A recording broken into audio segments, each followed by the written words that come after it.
Welcome. This is Jillian Maas Backman with Change Your Ready, Your Future, Your Choice. I'm not sure how many of you are aware, but last week the House of Representatives here in America made a proclamation and a change to the rules. And it's new to me, so I'm going to read what they established and put out there, and then we're going to discuss it from there. It states this: the House of Representatives introduces and approves gender neutral language in the rules of Congress and code of conduct. These are new reforms which promote inclusion, diversity in written and spoken language. That's a lot. And here with me, my friend and my partner that works with me and helps me break this stuff down, Jan Bilgen. She is the acting interim director of career and leadership at University of Wisconsin-Whitewater, and she has her master's in organizational management. Hi, Jan. Hey, Jillian. Glad we're talking about this today. This is exciting. This is good. Really? Everybody's got to start somewhere. Absolutely. Yeah, well, this topic, you and I have been talking for a couple years, and you've been introducing me, and I must be a really slow learner because it's been taking me a couple years to figure this out. So I really think it's important that we break it down for everyone else. And you do such a good job at explaining these kind of things. I know that it's a first time for a lot of people in the audience to even hear what this means. And I know for myself that it's really confusing. So let's break it down, Jan, and discuss exactly what this means, gender neutral language. Go. Bam, no pressure. Well, first of all, great, big, huge thing. Go ahead. Yeah, well, let's start with the why, though, to quote a Simon Sinek, right? Let's start with the why. Why did the U.S. Senate and the House of Representatives specifically make this change and announcement? And I would boil the why down to respect. I really do think, having thought about it a bit, this is a point of departure for the members of Congress to acknowledge that everyone has the right to be referred to in a manner in which they want to be referred to. And so to me, that's respect. And let's face it, anybody who's watched any amount of time on C-SPAN, you see that they have a lot of time that is spent addressing one another in very formal, what's meant to be a respectful manner, right? And so that's a big part of parliamentary procedure. That's just the way our government works. So I think this was a move in reflecting on what's been going on, maybe in higher education and government and some other places, and bring it to the forefront. I would tie it to, my personal definition of diversity is that there's always got to be an empty chair at the table. So the next person that needs to share something new has a place to sit down and educate us. So that's kind of the why I think it happened. As to what it means, I don't know. Yeah, good luck. Yeah. I'm going to sit back and let you. Well, I think, girl. Well, let's connect with some of our history. I'm a 50-plus-year-old woman. Okay. I don't really remember when I transitioned from people talking to me as Miss Bilgen or Ms. Bilgen or Mrs., right? And so for those of us who have that context of surname stuff, I think it's a good analogy, right? So there was a time in my life where I decided I was not a Miss anymore. I felt like people didn't respect me as much. It was too centered on my marital status. So I said, no, you need to refer to me as Ms., right? So that's one way to look at these. I think we were both during that time when that became prevalent, and it was a beginning to a language shift. And I think that a majority of people, at least our age, can relate to when Ms. came in, meaning exactly what you said. And it gave us the power to decide how we wanted to be addressed in the universe. And I think that's what this is all about? Is that what we're talking about? Yeah, I think so, but I think there's more at stake here. Okay. And that's the part that I think people need to realize is like, people are like, what's the big deal? Firefighter versus fireman. What's the big deal? Because to me, there's higher stake here, because especially for people who don't identify as solely male or solely female, or they're given an identity at birth of one gender, but they really express themselves as another, or feel that they're another. Yeah. This is a bigger deal than me saying Miss or Ms. I mean, come on, I'm going to get mail to all sorts of stuff, right? But this is speaking to the authenticity of someone in their life, living their life. And so where I use that analogy to get people kind of on board a little bit, it's by no means, as much as at stake, right? And I think there's also, we started this conversation point about respect, is that, think about all the women firefighters in New York City that were during 9/11 that were referred to as firemen, right? And inherently, some of them probably were okay with that because there's a continuum, but many of them were not, and gave up their lives right alongside anyone else. And so I think that's a great example of gender neutral language, is firefighter, police officer, just like teacher, right? Teacher is a gender neutral description of those folks that take us to class and give us grades. So I think that's the first step. If people can kind of connect that way, and then see the value of being more inclusive of any gender that would be identified by a word, that's gender inclusive language. Is that we're not saying, you're going to man the table. Nah, we're all going to staff it, because I am definitely not a man, right? I'm a woman. So it's as my husband probably would attest. But I mean, that's the part that I think is the first step in understanding gender inclusive language. It's about bringing people in. Yeah. One thing that the term is being floated around there that I think people understand in its single properties, but they don't understand how it links together, Jan, which is the word binary versus non-binary. And I think what you're saying, and correct me if I'm not going down the right path here, is that when you talk about firemen versus fire people, is that what you said? Fighter is the word that they like. Yeah, firefighter. Okay, fighter.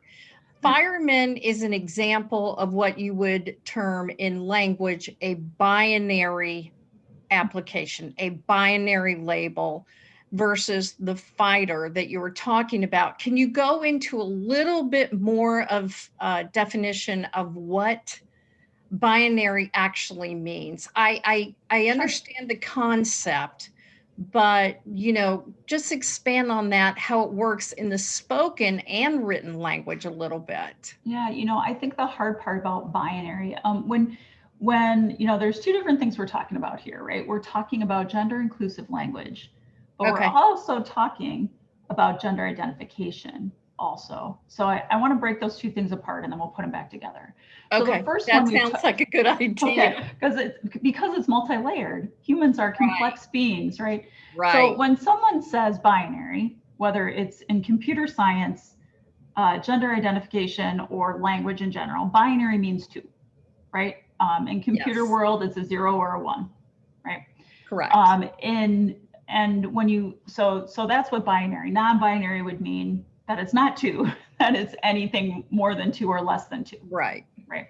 Okay. But when we look into gender inclusive language, and we say it's non-binary, you don't hear that much in common conversation. When we hear binary and non-binary, it tends to be more talking about gender identity, sexual orientation. It goes to a different part of the world. So if we take a step on the wild side and go to that different part of the world right now, right, is that binary means male, female. It's like, which gender do you, we've all filled out the forms, right? For as long as we can remember, it was male, female, right? And now you might be seeing some forms that say other or non-binary, right? So in this instance, non-binary means I don't pick these other two. I don't pick male or female, because not what science research and humans are telling us is that it's not a simple choice for some people of one or the other. So they are non-binary because they can't pick one or the other, if that makes sense. Yeah, it makes sense to me, but what we're talking about is verbiage and pronouns specifically that single people out, right? Is that what Refer you're to them. saying? That, huh? Yeah, or That refer to them, right? I think if you're so good about bringing me back to task, we're talking about language, right? we're We're talking talking about about language. language. We're talking about respectful language, right? And so, because that's why I believe the House did what they did. So, from when we start now, we said binary in the world, we said binary, as it relates to gender identification. But now we're getting to pronouns specifically. And I shared with you not too long ago, when we don't know what gender someone is, Okay. historically, all the way back to Jane Austen and Chaucer and all that stuff that I read, like couldn't believe it, right? Right. We tend to use they, but as things progressed in our society, we defaulted to he, right? Ask anybody who's named Jean or, some of those first names where we're not quite clear, right, which gender it is. Oftentimes in our society, we default to he, where early in our history, we defaulted to they when we don't know gender. When we don't know, we say they. So it's the same concept now in this time and place, is that when you look at pronouns, to be inclusive in your language, if you don't know for certain what gender someone is, you should use they, because you don't know, right? You can assume maybe by their name. Right. Right. If it's Jillian or Janet, pretty safe assumption. Right. But then we get back to the respect part, is that some people may have a name that appears to be male or female, but maybe they don't identify that way from their gender identity. So then you get back to, it's just easier to default to they. Right. Yeah. But here's the part that I'm confused by. I'm not confused by it. I just have a question. Sure. So you referenced earlier about an intake form for a new job. Right. And so then you have male, male, female, and then you have other.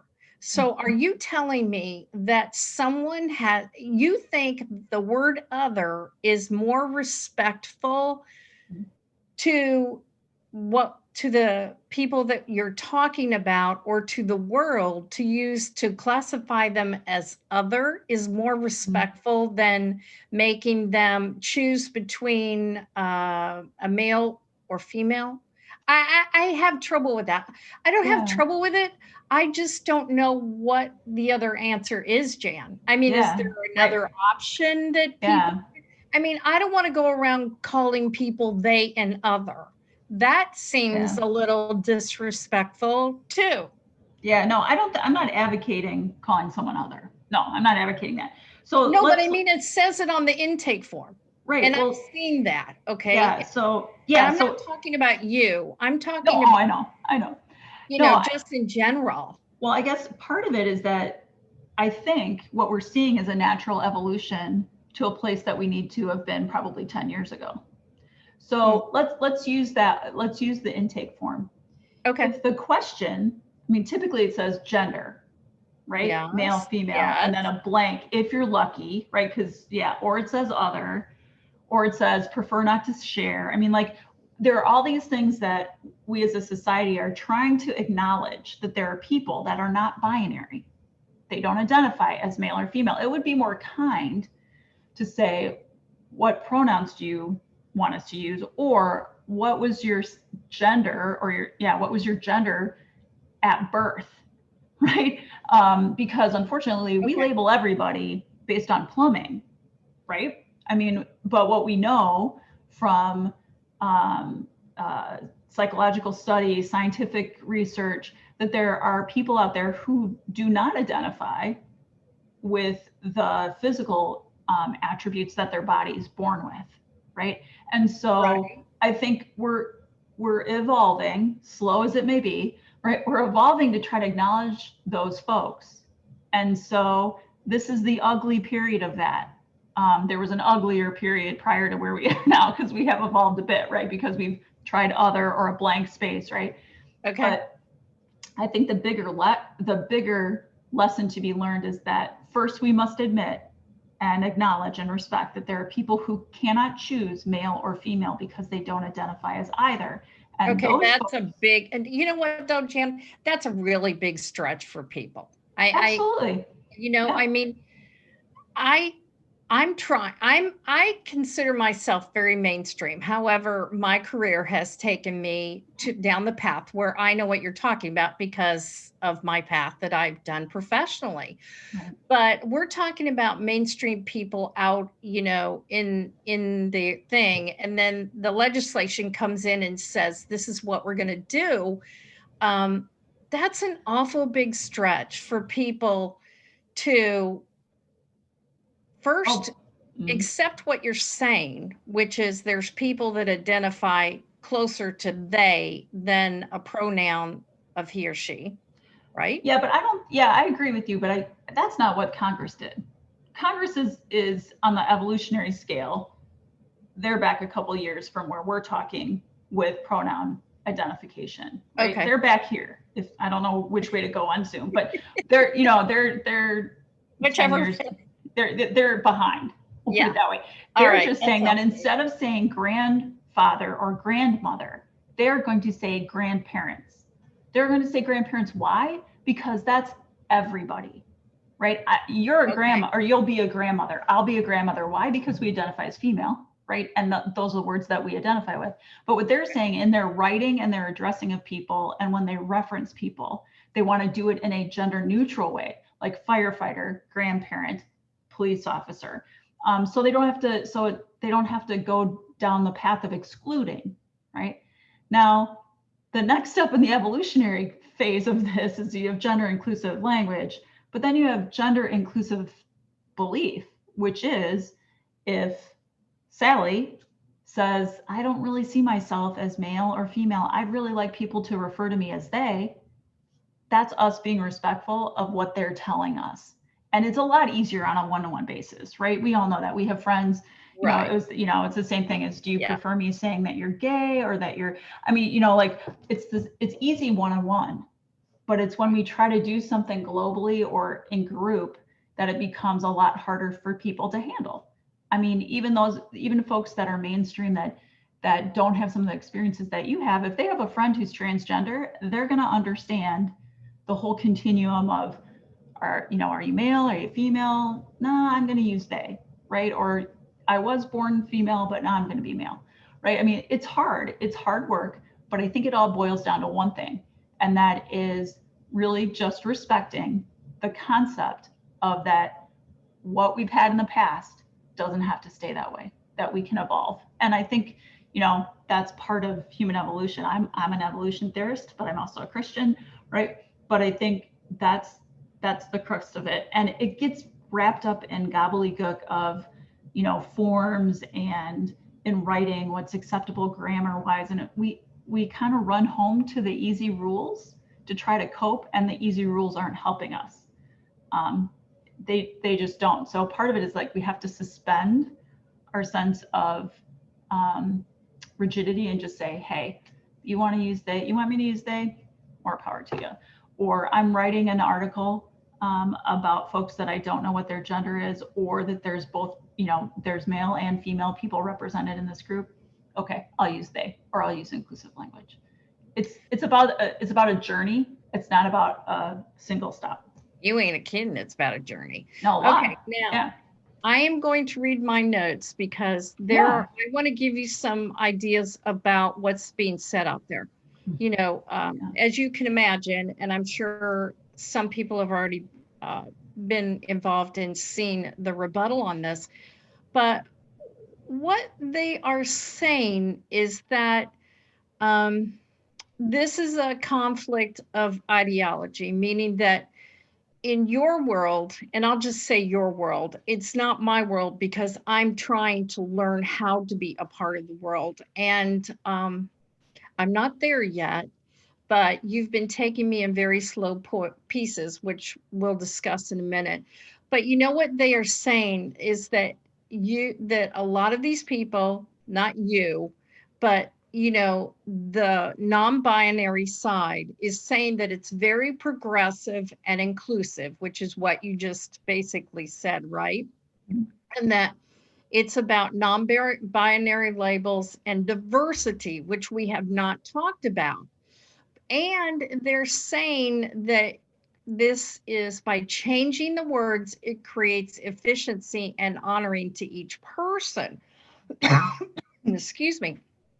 But the people on the other side, Jan, you can read it, and they're believing that if you change ideology, which is what we're talking about, which is in language, it has written, rules and things like that. When you start changing ideology, this is not progressive at all. So by eliminating any word that refers to the concept of biological gender and pronouns is a slippery slope. They're saying that it actually reduces and devaluates individual uniqueness. And you know what, Jan? I don't know if I agree with that or don't agree with that, but I have to say it does carry water a little bit for me, because I cannot understand how anybody would work so hard to become one gender or the other, and then they've worked so hard to become that, and then they don't want to be seen as that. They want to be seen as a they, them, or theirs. That's the three pronouns, right? That we're talking about. That, I think, is confusing to me. If you could elaborate a little bit. I probably didn't do a very good job. I'm sorry, at representing the other side, but because I'm kind of neutral. Let's put it that way. I'm neutral. I'm learning. I'm older and I'm learning. But what would you say about that? That it once you start changing the words, and it really doesn't honor the uniqueness of each individual when you do that. I see the perspective, and I understand what people are saying out there, and I honor you for working and learning and asking the question. I have got a couple points. The first one is, well, who made the rules? We did. So that means if we made the rules, we can change the rules. We as a society and humans, we wrote the dictionary. So we get to rewrite the dictionary. So part of me asks people to let go of their death grip on what they know. Just loosen your grip a little bit to go to this next point, which is, is that if we're talking, we keep we keep combining two issues here. There is an assumption that if a person is transgender, they're either male or female. That's a binary construct, right?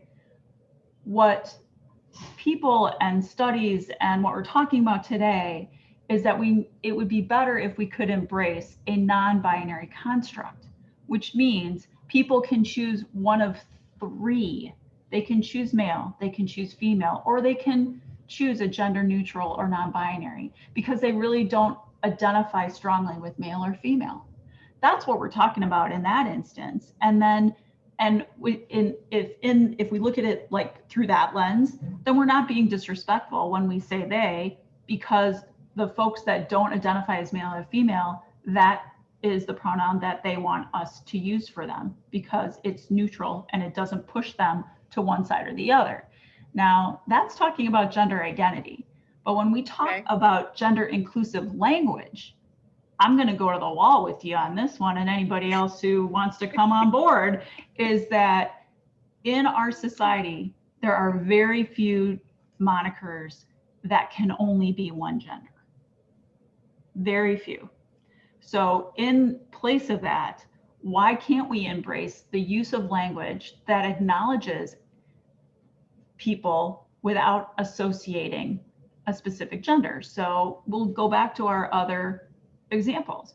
Grandparents is no more respectful or disrespectful than grandfather, unless you're referring to a woman.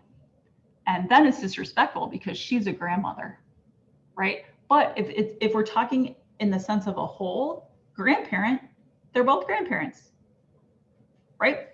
We just don't associate their gender identity to the word. And so that's why I do really think, and maybe this is false hope in our government currently, but I really think that what they're trying to do is in their writing and their language, they're just not going to do the old school thing, which was S/HE, right? We all remember that in written language when they were trying to refer to men and women. Yeah. They would put S/HE, right? So it'd be she, he, or you would see she/he. It's an evolution, right? And so that's why it's hard, because it gets all convoluted when we start getting in there. But I understand where you're coming from about wanting to be the most respectful, right, that we can to every person that we have connection with. And that's why you see people sharing their pronouns when they introduce themselves, if it matters to them.